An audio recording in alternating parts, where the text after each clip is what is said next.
Item Number SCP-2718. Object Class Special Containment Procedures. SCP-2718 is a Damarung class Cognitohazard. All personnel, regardless of clearance, are forbidden to expose themselves to the description of this article under any circumstances. Do not tamper with this warning without Damarung clearance. Do not discuss the existence of this article with any person. No disciplinary action will be necessary, provided you close this article now and clear your browser cache. Atypical software measures have been used to mitigate the risk of accidental exposure.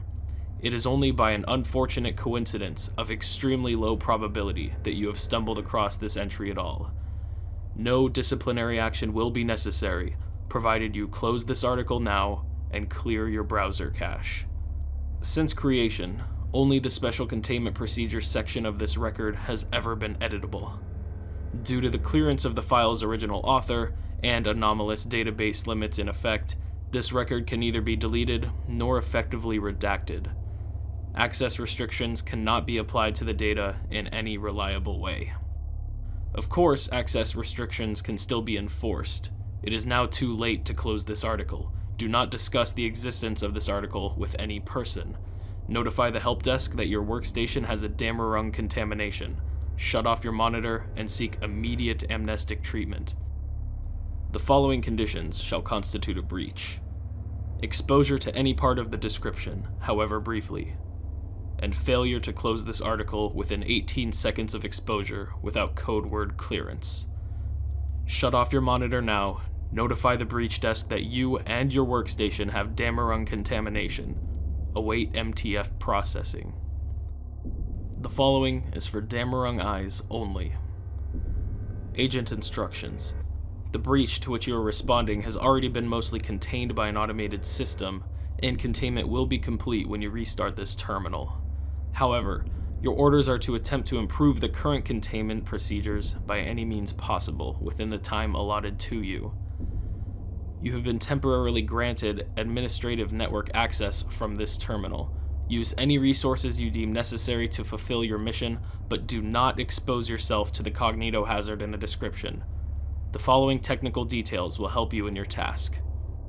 As noted above, this article ignores the delete command. It cannot be extricated from the database without extensive collateral corruption of other critical systems.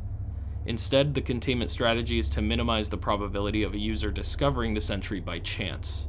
To this end, an unhaltable mainframe process repeatedly switches the ordinal designation of this article with that of another randomly selected entry.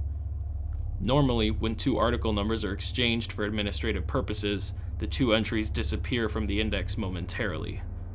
A kernel exploit of processor Eridum-23 allows us to delay completion of this subroutine by deeply recursing the article renumbering with an intentionally terrible algorithm, currently Bogosort, against a known corrupt stack in extended memory until the thread aborts catastrophically, the index swap completes, and the process restarts. This artificially inserts a delay on the order of 10 to the 17th power clock cycles between visibility, when a link to this article becomes momentarily visible and accessible from the article index before the process repeats. Breach will only occur in the unlikely event that a user with index privileges loads the main list at precisely the correct moment and, despite need-to-know best practices, follows the link to this entry, ignores the warnings, and reads past the first paragraph. The intervals between visibility are indeterminate but finite. On average, the interval will grow larger by order of O by n squared as the number of available articles grows, but shorter as the mainframe's hot swappable processors increase in flops. This kludge has a gravely serious side effect. The SCP article randomly selected for the swap also disappears from the list for the same period of time until reappearing under a new ID. While O5 has authorized this detrimental effect as an acceptable consequence of containment, you are ordered not to verify it through the chain of command, as no other living person is currently aware that this article, this process, or this authorization exists. If validation is required, an inline O5 authorization of this order follows. You are subject to summary termination by Trinitite class Memetic if you proceed past this point.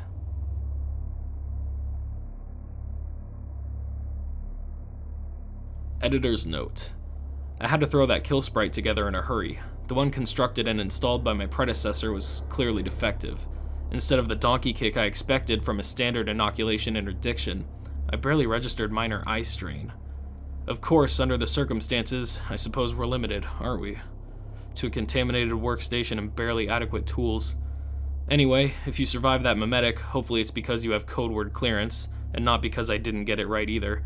In that case, you're probably boned pretty bad, and I apologize for not killing you in time.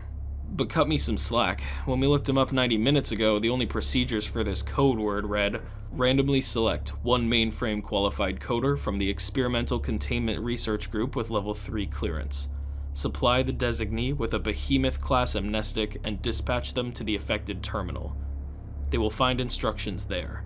If they fail to complete their task within 2 hours, or if upon return they can remember the year or the name of the current US president, terminate. Guess what? That's a pretty small subset of personnel to choose randomly from. Well, Spock smashes scissors, but paper disproves Spock, so now in return for containment duty, I get to blow a sizable chunk of my life out of my skull. At least I won't have to remember them processing the looky-loo who caused this breach. Assuming you're ECRG like me, you've never heard of Damarung before today either. Here's what I can tell you. From the look of the source code and comments, you're probably the 4th or 5th to respond to this thing since inception. I made a couple of minor edits to the documentation above, but mostly spent my time trying to slow the algorithm with the worst patterns I could think of. In the end, I was only able to de-optimize the existing recursion by a factor of 2. Unfortunately, I don't know enough about the underlying hardware or how often users follow unfamiliar links from the main list to guess how much of a difference that makes. I'm sure on first implementation they thought they had 5, maybe 10 years between breaches, but I know for a fact they've introduced at least one quantum processor to the grid, which will deprecate this approach faster than you can say redacted.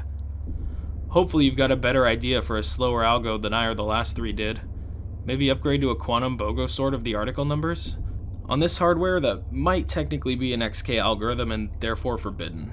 I don't know. I've used up most of my time already and I can't risk another recompile in the few minutes remaining before I have to commit these changes and wash down this stick of dynamite with warm, backwashy Mountain Dew. Andrew's out. P.S. I guess I got to thinking my brain was hosed either way, so what the hell, and I don't know why, but I just went ahead and did it. I couldn't help myself, really. Resist the urge. It's clearly a fridge-class Cognitohazard and it's already starting to sink in, so this horse pill better work right quick. Description. Begin recording. There you go, ma'am. This interpreter is new technology, but it'll allow you to forego the use of a keyboard for article creation. Just speak naturally into the microphone. We can go back and revise any errors after you finish. I don't think so, young man. There won't be time. This must also be a permanent record, access restricted to L3s and up. Can you prevent anyone from tampering with this entry later? Anyone, ma'am? Anyone and everyone, you understand me? If there is ever but one article left in the database, this had better be it. Well, I'm not senior enough to select the most appropriate technique to accomplish that. Maybe if we got Gepard involved.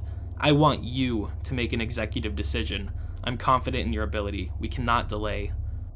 Okay, there is a mechanism I could take advantage of. It's actually designed to protect against anomalous data corruption, but it would have the effect you're looking for. If you're certain, ma'am, I could make this section of the article right once and splice it into the database runtime. However, that means no editing whatsoever will be possible. If you misspeak, you'll just have to clarify and keep going. Very well, do so. Fortunately, I'm a world-class dictator. For the degree of security you have in mind, ma'am, I'll need to borrow your credential token. Thank you. One moment, please.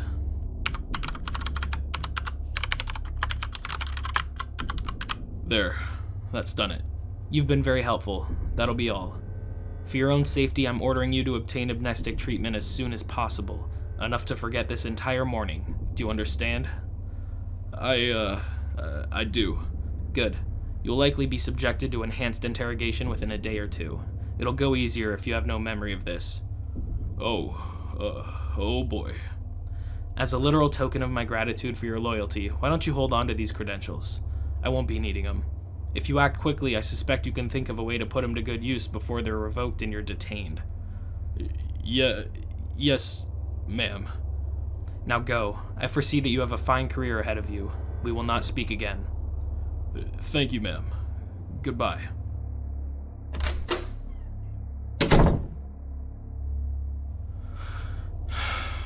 My name is Miriam Prather. I've been 05-7 for 77 years. I will remain so for perhaps 7 minutes more, and that is not enough time to devise adequate special containment procedures myself. I leave that to you. Over the course of my tenure, I've witnessed 19 distinct anomalous methods to restore life. The devices and entities responsible take vastly different forms, but when you look past the science, the magic, the razzle-dazzle, there are fundamentally two broad but simple categories. The first type is replication, whereby a clone, simulacrum, or other copy is made of the subject's mind and body as it existed at some point during life. The second sort is temporal. With this approach, the space-time paths of the subject's constituent particles are reversed, and events literally undone until the subject is restored to a functional state. These two categories have a crucial commonality. The restored individual has no memory or experience of death. To put it another way, despite 2.4 million years of hominid speculation, Foundation records contain no reliable first-hand testimony regarding what happens to us after we die. We have other sources of information, naturally, but in light of recent events, I believe that the SCPs we have interrogated on this topic over the years are guilty of either ignorance or deceit. For you see, we invented an exception. 6 months ago, we resurrected Roger Sheldon, formerly 0511, with a novel procedure. The theoretical groundwork had existed for some time, but for a litany of reasons, the complexity of the process, the technical skill required, the systemic risks, not to mention the enormous cost, only direst need justified the attempt. At 73, Roger was the youngest overseer when he died. He had two habits that were peculiar for an 05, only marginally tolerated by the rest of us at the time, and now forbidden. The first was an obstinate refusal to fortify, as we call it, to enhance his longevity with supplements available to those of our station. The second was a penchant for taking his holidays unannounced and in utter solitude. When a stroke ended him 18 years ago, he was perched on a rocky promontory above marine iguana nesting grounds on Espanola Island. It took 14 years to find his remains. We would not have gone on looking for so long but for two reasons. He kept on his person a certain key, of which I shall not say more, except that it could not be allowed to stay lost, and that he held in his brain a secret word, without which we could not replace him. The alternating Galapagos rains and bright sun, and perhaps hawks, had reduced him to a moldering ruin of bone fragments and only the stubbornest sinew. The recovery crew used brooms and bags to collect as much of him as remained. The artifact was retrieved, to our relief, but we were still faced with the daunting task of extracting his shibboleth. With so little original material to work with, none of the time-tested methods of recovery were feasible. It distresses me to say so, but it's unlikely that any records of our methodology will survive the impending purge. Suffice to say that, having gathered his diaspora, we set out to reconstruct a quantum approximation of him, physically, chemically, electrically, with sufficient accuracy that his heart would resume its beat, his synapses would fire, and his mouth would move, if briefly. As we required but one iota of information from him, we hoped at best that he would survive long enough to provide it and then simply expire again. However, as is so often the case, we outdid ourselves. All the king's horses and all the king's men could indeed put him back together again. Roger was perfectly reanimated. He emerged from his cocoon looking a bit younger and healthier than my last memories of him. He sobbed uncontrollably for some time, unresponsive to any stimulus, yet after about a half hour he relaxed. His expression suddenly turned to utter serenity, and he spoke two unintelligible but clearly joyous words. He was swiftly interrogated, but he responded to our questioning with candor, enthusiasm, and an unmistakable relief. We kept him under quarantine in a containment unit for 30 days. He offered no objection and cooperated completely. He behaved as any of us might under the circumstances, and in the end, after some light debate, we unanimously restored him to office. We were the ones who remade him, after all, and wouldn't each of us expect the same? He rewarded our hubris by resuming his duties with an inspired vigor, consistently displaying deeper insight and wisdom than ever before. In particular, we welcomed some of the changes to his habits. As soon as the rest of us allowed it, he began regular fortification treatments for the first time. He appointed a sensible entourage of medical staff and bodyguards that were never far from his person. Previously, empathy for his fellow man had never been his strong suit, yet suddenly he displayed a renewed interest in the safety of our containment protocols, the healthcare benefits of Foundation employees, and a profound distaste for the sacrifice of D-Class. Under the circumstances, none of this struck us as particularly alarming behavior, but it should have. He had concealed the crux of it from us all, you see. At first. Naturally, in our initial interrogation, we asked him if he had any experience or memory of the afterlife. He claimed to recall nothing, exactly as everyone always does, and defeated our polygraphs completely.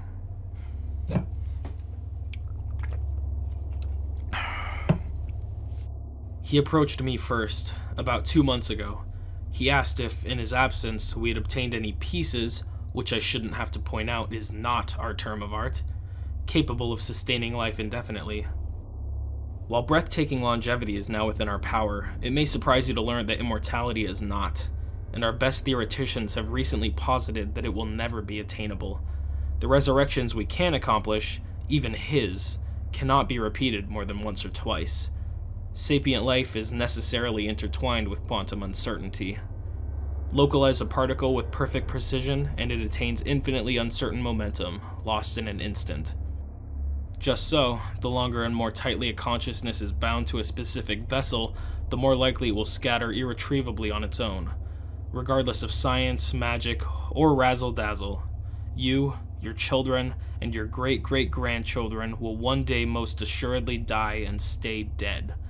His disappointment at this theorem was palpable, and I experienced a moment of discomfort at his reaction. Not a week later, 05-2 received word of a severe breach of protocol. Roger, or rather 0511, had initiated direct contact with an ape in containment. For UL3s, ape skips are apex-tier pluripotent entities. I imagine you can work out the euphemism. We kept our initial investigation off the books. He'd been clever in covering his tracks. There was no breach alarm, no records of the encounter in any log, but one of the skip's guards failed a random amnestic test, to his dismay, and that was trail enough on which to set our bloodhounds. We couldn't prove it, but we imagined he risked exposure to the skip to offer some kind of deal. This could not stand. As two of his oldest comrades, today 052 and I confronted him privately, but he caught us off guard, for he confessed everything and begged us for help. I surreptitiously recorded his pleas as a precaution. It is easiest if I simply replay it for you now. I dared not speak of this at first. You'd never have let me out of containment. The truth is, I was aware of all of it. I suppose there was a sweet oblivion, like deep sleep at first, but in retrospect, I think it was no more than a day. Slowly, but unmistakably, I reoccupied my corpse with dreamlike consciousness, numb for the first few merciful hours, blind, deaf, and immobile. But then I seemed to reconnect to every nerve and became aware of every sensation, more so than I ever was in life. I perceived myself trapped within an immovable object, and the intensity of the struggle amplified. Subtle, then acute, then racking. I cannot describe it completely, but imagine holding your breath, beyond urge, beyond pain, beyond desperation, head throbbing and eyes bulging, a dream of suffocation without end. My skin blistered and split in the sunlight. Biting insects descended rapidly. I felt eggs hatch, larvae crawl, gases build and burst within me, individual cells rupturing, interstitial fluids souring and blackening. Somehow my capacity to experience and store these sensations grew, even as I was keenly aware of my cerebrum being scattered and devoured. My perception expanded into the gizzards of birds and the depths of fire ant dens. I was aware of every fingernail and strand of hair that pulled away in the wind, and my sensation clung to them as they settled into the ocean and dissolved in the maws of a trillion diatoms. I don't understand it. The more bits of me there were, the larger my capacity for the perception of pain. As I decayed into pieces smaller than living nerves could possibly distinguish, The character of the discomfort changed. From burning and aching and breaking I might relate to in human terms, to something worse that I cannot fully articulate. A terrible, maddening stretching of every part of myself from every other part. Humans often numb to chronic pains in life, do they not? Yet every year, every month, every second that passed, I swear it only intensified over time. In my previous life, I ruminated on heaven and hell, and the likelihood of my experiencing one, the other, or something in between. As terrible as I imagined the torpor of heaven or the torments of hell to be, this was entirely different from either. In hell, at least, there would surely be a tormentor, some memory of my deeds, some sense of justice, even if my soul rejected its logic. I can imagine some comfort in hell, for a mind such as mine. I do not think this is a punishment. I do not think it is caused. I deeply suspect it is simply our condition, our nature to go on this way. Do you see? In all that time, I was certainly, absolutely, totally alone, and before long, all memory of life had shriveled to a cinder, lost beneath my interminable anguish. Alive again, I suspect I cannot quite recall the worst of it, as if my living brain is too small for the experience. As overseers, we witness, inflict, or endure great suffering. Yet what awaits us all is worse, the way an earache is worse than a bee sting, the way frostbite is worse than a burn. I was dead for 18 years, and my misery eludes description. Dare we try to fathom the collective agony of legions of ancient dead? Believe this, I will not return to that execrable existence, not 100 years from now, not ever.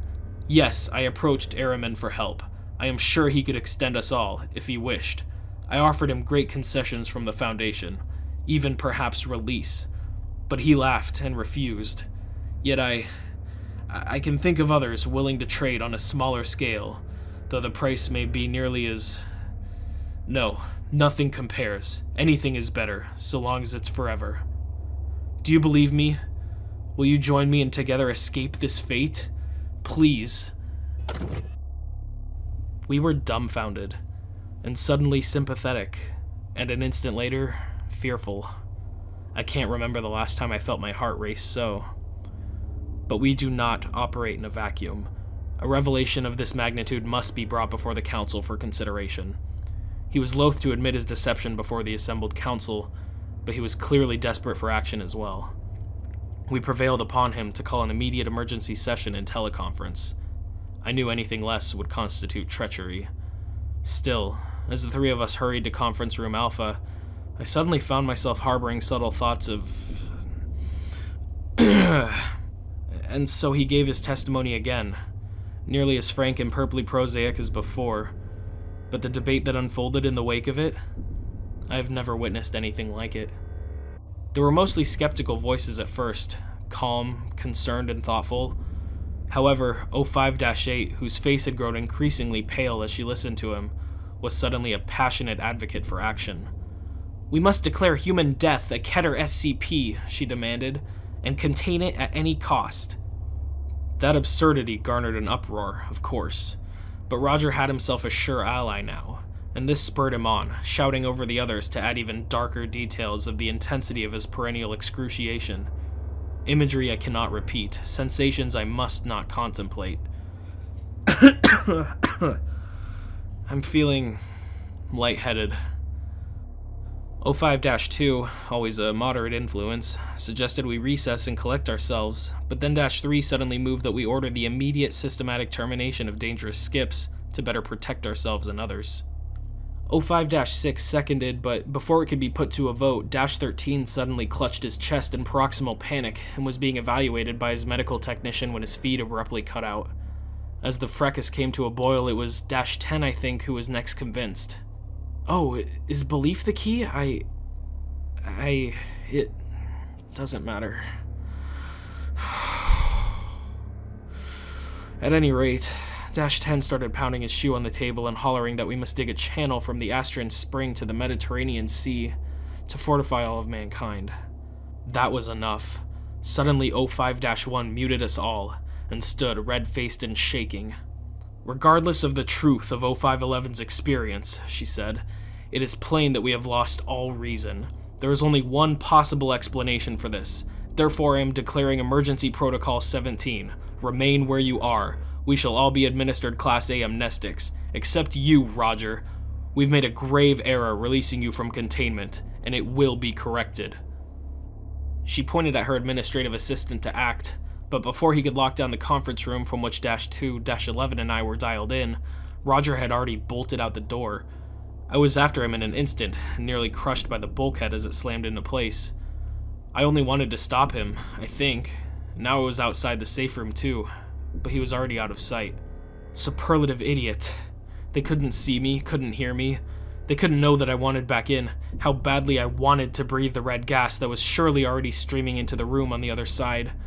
One instant of poor judgment and my fate is sealed. And now that I know what's in store, what was left to do? I ran to the help desk. Help enough, eh? For this, my final act. I loved the Foundation as I would have loved a daughter. I do this for the security and protection of mankind, and so I beg you, this gnosis must not be erased, forgotten. That is not containment. That is madness. Bring us back. Get us out.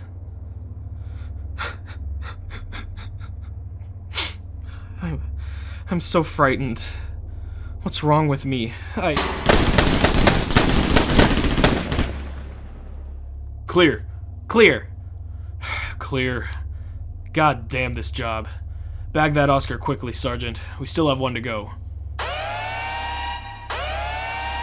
What now? Specialist, talk to me. Sir, I'm getting a report of a Keter breach in the AR2 compound. Aw, hell. 2 rogue Oscars and on top of it now the old man is loose? This is a shit sandwich, sir. Contain that chatter, Sergeant. Stand by, sir. Negative on 106 escaping, sir. I'm getting details. Say again, please? It's the other way around. The other Oscar, he went in, sir. He went in. The hell he did? They have visual confirmation, sir. Procedures dictate we treat him as KIA specialist, I know. Let's finish here, then. Sir, this Oscar had recording equipment here. It's still running. Oh, for the love of... Shut it down, Sergeant. Shut it down now. Specialist, get an audio hazard team down here on the dump.